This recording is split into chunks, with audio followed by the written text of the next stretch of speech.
ইসলামের ইতিহাসের সবচাইতে মর্মান্তিক যুদ্ধ হচ্ছে মুতা, সবচেয়ে মর্মান্তিক। বদর, উহুদ, খন্দক, খায়বার যত যুদ্ধ আছে এগুলো যুদ্ধ অনেক বড় মাপের। মুতার যুদ্ধের প্রেক্ষাপট এবং সিচুয়েশনটা সম্পূর্ণ ডিফারেন্ট। এখানে আপনাদেরকে আমি তিনজন শ্রেষ্ঠ বীরের মহাকাব্য শোনাচ্ছি। কয়জন? তিনজন শ্রেষ্ঠ বীর পুরুষের মহাকাব্য। নবী সাল্লাল্লাহু আলাইহি সাল্লাম একজন সাহাবীকে পাঠালেন, তার নাম হচ্ছে হারিস বিন উবাইদা। কি নাম বলেন? হারিস বিন উবাইদা, তুমি এই চিঠিটা নিয়ে যাও।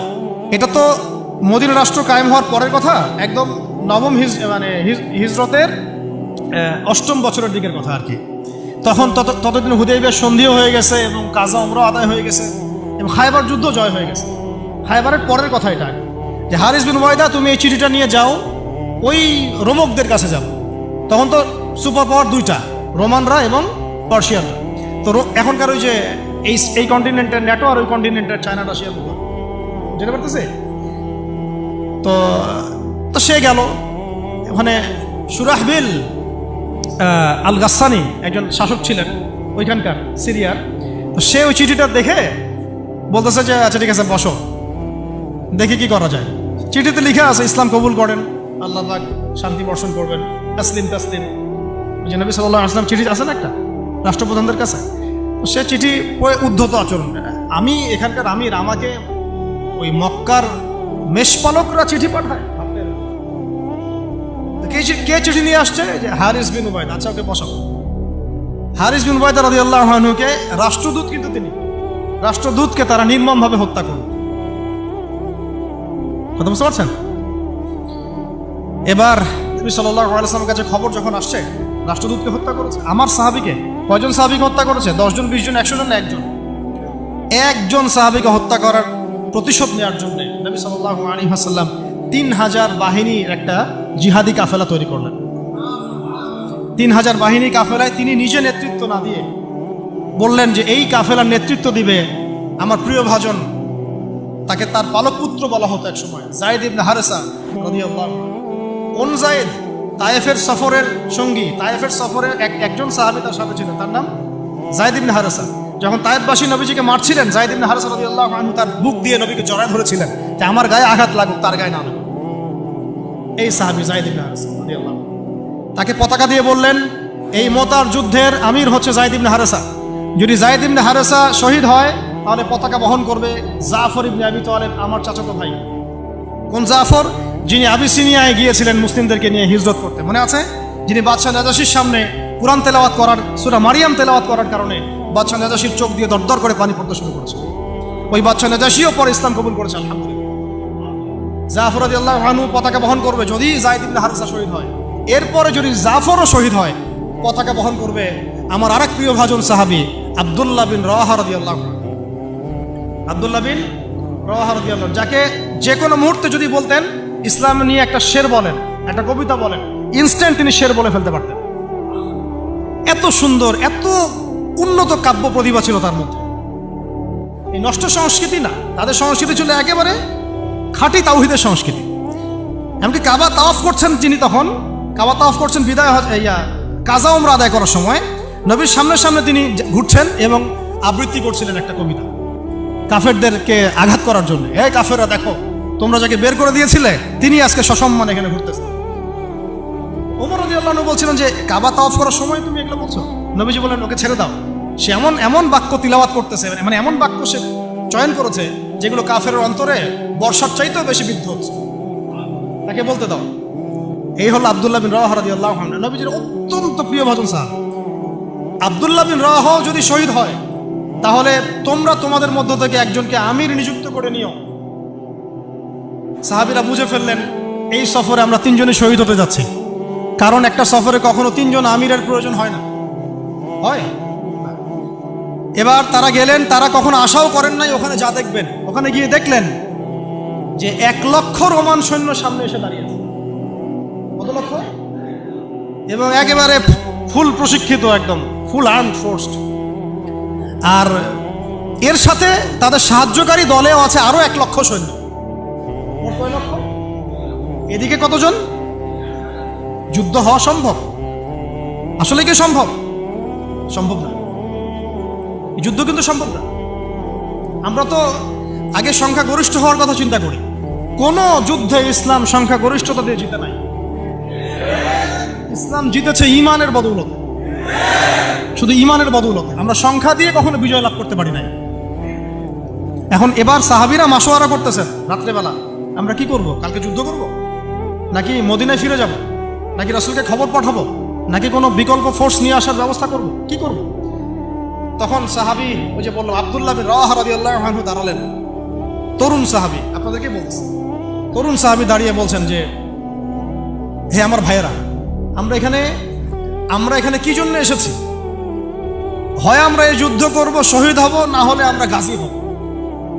আর আপনারা যে বিষয়টাকে ভয় করছেন, আসলে কিন্তু আমরা সেটা পাওয়ার জন্যই এসেছি, তার নাম শাহাদাত। আপনারা যেটাকে ভয় করছেন যে আমরা এখানে গেলে মারা যাব, ওটার জন্যই তো আমরা এত দূরে এসেছি। আমরা গাজী হই অথবা শহীদই হই, আমাদের জন্য আজর আল্লাহর কাছে লেখা থাকে। তো তার এই মানে এমন ইমানদীপ্ত ছিল ভাষণটা, আমি তো ওটা বলতে পারলাম না, আরবিতে তিনি বলেছেন। এতে মানে উৎফুল্ল হয়ে বা ইন্সপায়ার্ড হয়ে সাহাবীরা আর দ্বিতীয়বার ভাবলেন না, ঠিক আছে কালকে যুদ্ধ। এবার পরের দিন যুদ্ধ শুরু হল। এটা কি সম্ভব যুদ্ধ? প্রথমে যায়েদ ইবনে হারেসা রাদিয়াল্লাহু আনহু পতাকা নিয়ে ঘোড়া ছুটা আগায় যাচ্ছে, এবং একটা আঘাতও পিছন থেকে করার সাহস হচ্ছে না তাদের, সব আঘাত তারা সামন থেকে করছেন। এক পর্যায়ে যায়েদ রাদিয়াল্লাহু আনহুর এই মানে গায়ের মধ্যে তারা বর্ষা নিক্ষেপ করে। বর্ষা তো আগেকার বড় বড় বল্লম বর্ষা ছিল, এবং একটা বর্ষা তার গায়ে যখন লাগে তিনি পড়ে যান, এবং এই অবস্থা আস্তে আস্তে তার শাহাদাত হয়। পতাকা পড়তে দেন নাই, পতাকা নিয়ে নিয়েছেন জাফর ইবনে আবি তালিব রাদিয়াল্লাহু আনহু হাতে, এবং জাফর রাদিয়াল্লাহু আনহু যুদ্ধ করতে থাকেন, এত বীর বিক্রমে যুদ্ধ করতে থাকেন যে এক পর্যায়ে তিনি তার নিজের কালো এবং লাল ডোরাকাটা ঘোড়া ছিল, সেই ঘোড়ার পা নিজেই কেটে ফেলেন, যে আমার যেন পালিয়ে যাওয়ার মন না উঠে, তারা যেন আমার ঘোড়া ইউজ করতে না পারে। সাহাবীরা বলছেন তার শাহাদাতের পরে তার বডির মধ্যে আমরা এরকম 50টা থেকে 60টা এরকম আঘাতের দাগ দেখেছি। একটাও দেহের পিছনে ছিল না, সব সামনে ছিল। যুদ্ধ করতে করতে এক পর্যায়ে তার ডান হাতটা কেটে পড়ে যায়। এরপরে তিনি বাম হাতে পতাকা উঠায় নেন, কাফেররা বাম হাতটাও কেটে ফেলে। এরপরে তিনি বুকের সাথে পতাকাটাকে এইভাবে জড়িয়ে রাখেন, বুকের সাথে পতাকাটাকে এইভাবে জড়িয়ে রাখেন, পতাকা পড়তে দেন নাই। একজন রোমান সৈন্য তাকে আঘাত করে এবং তার দেহটা দ্বিখণ্ডিত হয়। এই খবর নবী সাল্লাল্লাহু আলাইহি ওয়াসাল্লাম ওই মদিনায় বসে বসেই পাচ্ছিলেন। তিনি বললেন, এই মাত্র যায়েদ শহীদ হলো, এই মাত্র জাফর শহীদ হলো। একটু তিনি কান্নার ভাব চলে আসলো। একটু পরে নবীজি হেসে দিলেন। সাহাবীরা বলছেন, আপনি হাসছেন কেন? আসলেন? তিনি বলছেন যে জাফর এর ডান হাত প্রথমে কেটে গেছে, তারপর বাম হাত কেটে গেছে। আল্লাহ রাব্বুল আলামিন তাকে এই দুইটা কাটা হাতের বিনিময়ে জান্নাতে দুইটা বড় বড় পাখা দিয়েছে। এইটা দিয়ে তিনি জান্নাতে ঘুরে বেড়াচ্ছেন আর ফল খাচ্ছেন। তার নাম হয়ে গেল জাফর আত-তাইয়ার, জাফর আত-তাইয়ার, পাখাওয়াল। এরপরে পতাকা হাতে নিলেন সেই আব্দুল্লাহ বিন রাওয়াহা রাদিয়াল্লাহু আনহু। তিনিও তো বীর বিক্রমে যুদ্ধ করতে লাগলেন। এক পর্যায়ে তিনি একটু কান্না করেছিলেন। সাহাবীরা বলছেন, আপনি কি ভয় কান্না করতেছেন? জি না, আমি ভয় কান্না করছি না, বরং কোরআনের একটা আয়াত আমার মাথায় আসছে বলে আমি কান্না করছি। সে আয়াতটা ছিল সূরা মারিয়ামের মধ্যে, ওয়াইম মিনকুম ইল্লা ওয়ারিদুহা কানা আলা রাব্বিকা হাতমান মাকদিয়া। একটা আয়াত আছে কোরআনে, সূরা মারিয়াম। এটা হচ্ছে আপনার রবের একেবারে একটা চিরনির্ধারিত একটা বিষয়, যে তোমাদের সবাইকে, আবার বলছি, ওয়াইম মিনকুম ইল্লা ওয়ারিদুহা কানা আলা রাব্বিকা হাতমান মাকদিয়া, মানে তোমাদের সবাইকেই আবশ্যিকভাবে, ম্যান্ডেটরিভাবে এই জান্নাত জাহান্নামের উপর অবস্থিত এই পুলসিরাত পার হতেই হবে। এটা তোমার রবের একটা প্রাচীন একটা মানে স্টেটমেন্ট, এটা তোমাকে করতেই হবে, সবাইকে করতে হবে। এই আয়াতটা মনে হয় আমার কান্না আসতেছে। একজন তাকে একটা হাড্ডিওয়ালা গোশত এনে দিয়েছিল, তিনি সেই গোশতটা খাওয়ার জন্য চেষ্টা করছিলেন, পরে একটা কামড় দিয়ে ফেলে দিয়েছেন। তারপরে তিনি ছুটলেন যুদ্ধ করার জন্যে, এবং ওই সময় একটা কবিতা আবৃত্তি করেছে, হে আমার মন, তোমার নফস হয়তো চাচ্ছে, তুমি হয়তো চাচ্ছ এখান থেকে পালিয়ে যাওয়ার জন্য, জেনে রাখো সামনে তুমি যা দেখছো এর পিছনেই আছে জান্নাত। শেষমেশ কি জীবন দেখেন, কি ব্যক্তিত্ব, কি ক্যারেক্টার, কেমন গায়রত, কেমন ইজ্জত, কেমন সম্মান, কি জীবন। এরপরে তিনিও শহীদ হলেন, পতাকা হাতে তুলে নিলেন আল্লাহর বীর খালেদ বিন ওয়ালিদ রাদিয়াল্লাহু আনহু, তাকে পতাকা দেওয়া। তিনি কিন্তু তখন তিনি কিন্তু নতুন মুসলিম হয়েছেন। উহুদের যুদ্ধের যে ক্রাইসিস, এটা কিন্তু তার হাতে। কাজা ওমরা আদায় করতে গিয়ে নবীজি চিঠি লিখে দিয়েছেন, ছোট্ট করে একটা, একজনের দ্বারা লিখিয়েছেন যে খালিদকে চিঠিটা পৌঁছে দিও। ওখানে লেখা আছে, খালিদ তুমি যদি কাফেরদের পক্ষ অবলম্বন না করে মুসলিমদের পক্ষ নিতা কতই না। ঠিক আছে, এই একটা লেখা, একটা চিঠি খালিদ রাদিয়াল্লাহু আনহু একবারে কলিজাটা কাঁপায় ফেলছে। তিনি মক্কা থেকে মদিনায় গিয়ে নিজে ইসলাম কবুল করে আসছেন, এবং নবী সাল্লাল্লাহু আলাইহি ওয়াসাল্লাম তাকে কিন্তু আন্ডারস্টিমেট করেন নাই। তার হাতে উল্টা তরোয়াল উঠাই দিয়ে বলছেন যে আজকে থেকে এই তরোয়াল তোমার, এবং তোমার নাম হচ্ছে সাইফুল্লাহ, তুমি আল্লাহর তরবারি।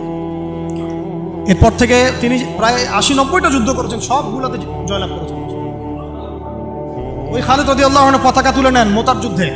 তারপরে সিরাতের মধ্যে আসছে, তিনি বলছেন নিজের ভাষায় যে ওই দিন আমার হাতে 9টা তরোয়াল ভেঙে গেছে। যুদ্ধ করতে করতে করতে করতে ওই দিন আমার হাতে 9টা তরোয়াল ভেঙে গেছে। তিনি ছিলেন যুদ্ধ কৌশলে অত্যন্ত পারদর্শী, হুটে হাটে কোনো কাজ করতেন, অনেক পারদর্শী। তিনি ডানের সৈন্যকে বামে নিয়ে আসছেন, বামেরটাকে ডানে নিয়ে গেছেন, সামনেটাকে পিছনে নিয়ে আসছেন, পিছনেটাকে সামনে নিয়েছেন।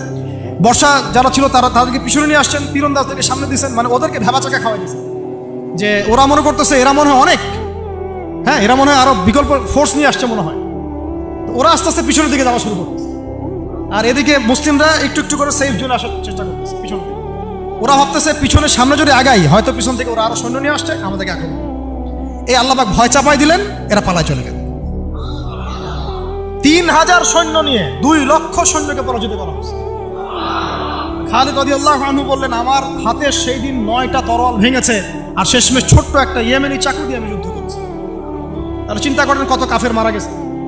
আর মুসলিমদের মধ্যে মাত্র 12 জন সাহাবী শহীদ হয়েছে। মাত্র 12 জনকে তারা মারতে পারছে, বাকিদেরকে মারতে পারবে।